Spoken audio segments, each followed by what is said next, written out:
शादी क्यों नहीं करता है अपनी बेटियों को? इतना सारा बोझ ढोता रहता है, लेकिन बेटियों के बोझ से ज्यादा ये भारी नहीं होता है टोकरी का बोझ, समझा? अपनी बेटी की शादी किसी अच्छे घर में देख ताक करके कर दे। मेरी बेटियों को देख करके आपको इतनी चिंता क्यों हो रही है आंटी जी? मेरी बेटियां तो अभी पढ़ रही हैं, जब तक उसकी पढ़ाई पूरी नहीं हो जाती तब तक मैं कहीं पर भी शादी नहीं करूंगा।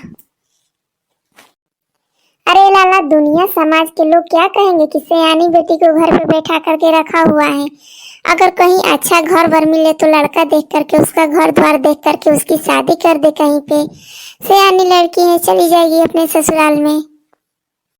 अरे नहीं नहीं दीदी, क्या है ना कि ऐसे कैसे किसी का घर बार देख करके शादी कर दे। कहीं पर भी जाएंगे तो दहेज मांगेंगे, और मेरे पास अभी दहेज के लिए पैसा नहीं है। जब पैसा होगा तब देंगे, तब तक मेरी बेटी अभी पढ़ रही है।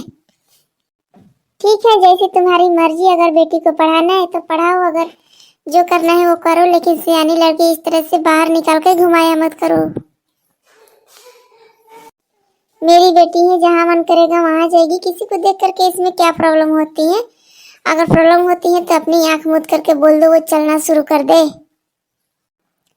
तो ठीक है, अपना काम जाओ करो, और लेकिन लड़के को घर से बाहर मत निकलना। अगर किसी ने कुछ बोल दिया तो मेरे को मत कहना।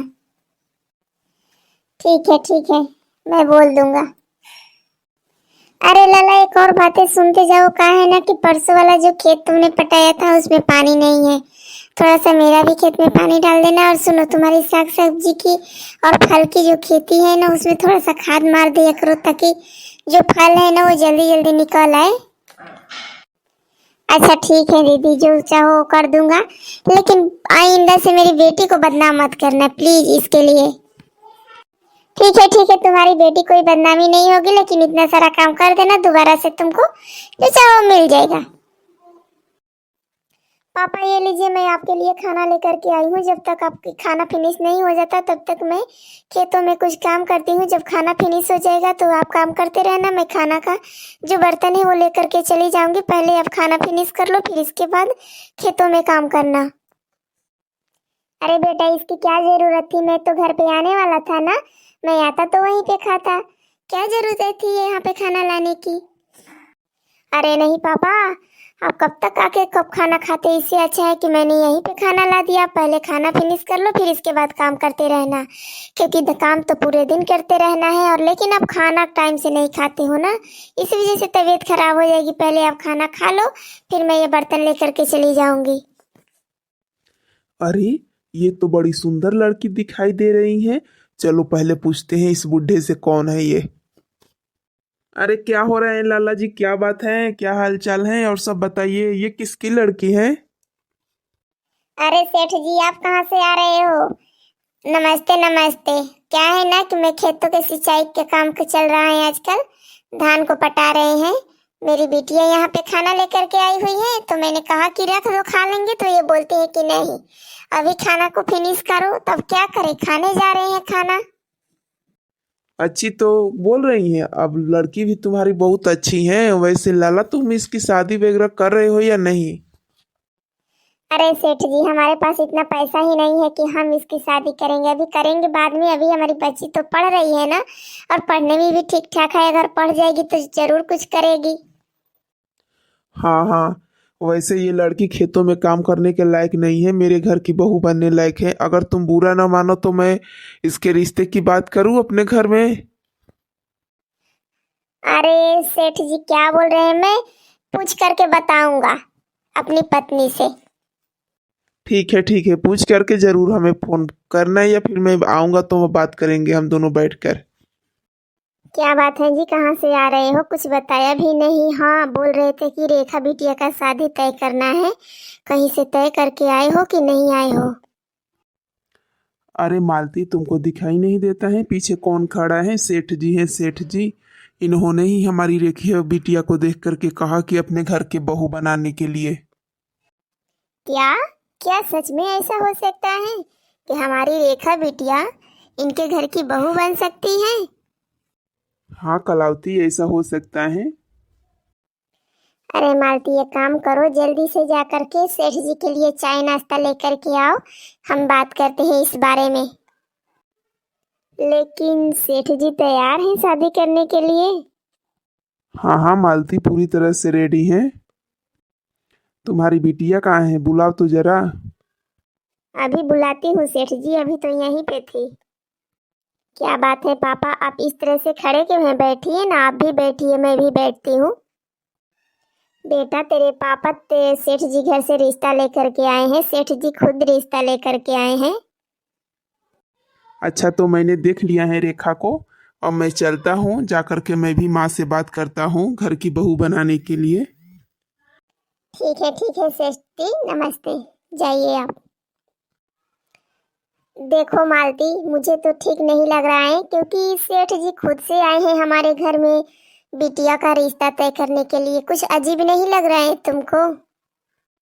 देखो जी, अब कुछ अजीबो गरीब की बात नहीं है, लड़की सयानी हो गई है, घर में शादी तो करना पड़ेगा ना, इसीलिए हम जल्दी से शादी करके निपटा देते हैं, बाद में जो होगा सो देखा जाएगा। ठीक है रेखा, तुमको कोई दिक्कत तो नहीं है ना बेटा? नहीं पापा, जैसी आप लोगों की मर्जी वैसी मेरी मर्जी, मुझे क्या दिक्कत होगी। ठीक है, तो फिर जोरों शोरों से शादी की तैयारी करो। मैं भी अब शादी की तैयारी में लग जाती हूँ। रेखा, थोड़ा सा बेसन वसन लगाया करो, ज़्यादा चेहरा गोरा हो जाएगा, चमकने लगेगा, सेठ जी के घर की बहू बनने जा रही हो। अरे रेखा बिटिया, कैसी है तू? मैं तेरे ससुराल आ गया हूँ, कल से ही आया हूँ, देख रहा हूँ कि तू बहुत उदास उदास सी रहती है। आखिर बात क्या है, दिल खोल के बता बेटा, मैं तेरा बाप हूँ, बचपन से पाल पोस के बड़ा किया है, कलम पकड़ा करके तुझे लिखना सिखाया है, चलना सिखाया है, और आज तेरे बाप को तुझकी जरूरत है तो तू कुछ बता नहीं रही है। देखिए बेटा, दिल खोल के सारी बात बता दे, जो भी तेरे दिल में है वो सारी बातें कह दे, क्योंकि मुझसे चुप्पी बर्दाश्त नहीं होती है। पापा, मैं आपसे कुछ सच सच बातें बताना चाहती हूँ, जो कि यहाँ के लोग कभी आपको बताएंगे नहीं। एक्चुअली आपने जो शादी किया था ना, उस शादी वाले जो मोर पहना जाता है ना, जो टोप था, उस टोप के नीचे, उस घूंघट के नीचे मेरा पति जानते हैं कौन था? वो खुद ही सेठ जी थे, और कोई नहीं, उनका लड़का वड़का कोई नहीं है। और मेरे पीछे जो कढ़ी है ना, ये सेठ जी की वाइफ है, और उन्होंने मुझे अपनी दूसरी पत्नी बना करके रखा हुआ है। यहाँ तक कि सारे घर के काम मुझे से करवाते हैं, नौकरों की तरह व्यवहार करते हैं। मैंने आपसे कभी नहीं बताया, लेकिन मुझे यहाँ पे इतनी तकलीफ होती है ना कि मुझे आपसे ये बातें कहते हुए, शेयर करते हुए भी थोड़ी सी भी शर्म नहीं, हिचक नहीं आ रही है, बल्कि ऐसा लगता है कि मैं अपनी सारी आप बीती कहानी आपके साथ में शेयर कर दूं पापा।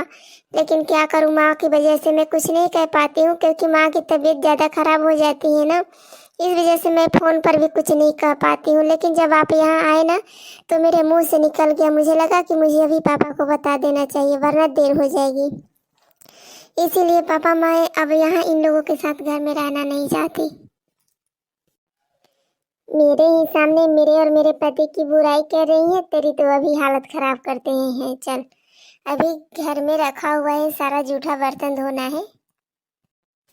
रुकिए बहन जी, रुकिए, 1 मिनट रुकिए। आपकी हिम्मत कैसे हुई मेरे बच्ची के साथ ऐसा करने की? मैं अभी जाकर के थाने में केस लिखवाता हूँ। मेरी बच्ची मुझे वापस दो, मुझे नहीं रखनी है ऐसी घर में शादी।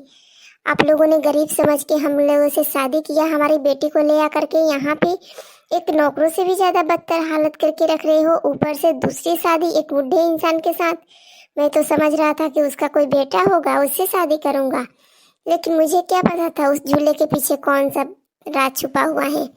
खुद वहीं बैठा हुआ था सेठ। मुझे यह शादी मंजूर नहीं है, मैं अपनी बेटी को अपने घर ले जाना चाहता हूँ। हाँ पापा, मैं भी यहाँ नहीं रहना चाहती ऐसे घर में जहाँ पे लड़कियों की कोई कदर ना हो। अपनी पैसों के लिए, यहाँ तक कि ये लोग दहेज भी बहुत ज़्यादा मांग लेते हैं।